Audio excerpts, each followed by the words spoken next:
Yeah, it is. It's the globalists. Like I said, I thought that the New World Order was going to come and get us, but I realized that we are the New World Order, our regime, and we've already been overthrown.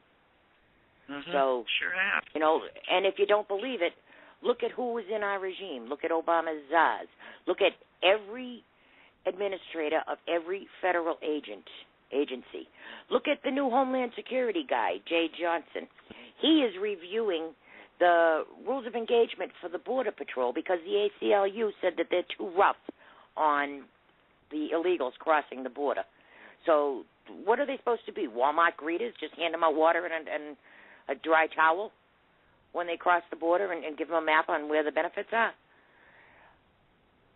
That's another whole thing, too. Yeah, exactly.